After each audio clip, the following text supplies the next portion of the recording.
মেয়েদের জীবনে অনেক বাধা, অনেক কষ্ট, অনেক লাঞ্ছনা, অনেক যন্ত্রণা।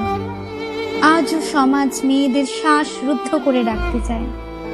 কেন তারা আজও যোগ্য সম্মান পায় না? এক নারীর মনের যন্ত্রণা ফুটে উঠেছে এই কবিতার প্রতিটা ছত্রে। অভাগিনী মেয়ে আমি, কিনা আমি চাই, রাস্তা দিয়ে গেলে আমি নিজের সম্মান হারাই। সত্যি কথা বললেও পাই না কোনো সমাধান। রাজি না হলে দিতে হবে নিজের শরীর বলিদান। এই যে তোমায় বলছি, শুনছো আমার কথা? নারীদের সম্মান করো, এটাই বাস্তবতা। রাতে যদি কোনো নারী একা রাস্তায় বের হয়, তাদের পরের দিন দেখা যায় শেষ যাত্রায়। বন্ধ করো অ্যাসিড ছোড়া নারীদের জন্য। কেন করো এভাবে মায়েদের কোল শূন্য? বন্ধ করো ধর্ষণ, ফোটাও মুখে হাসি।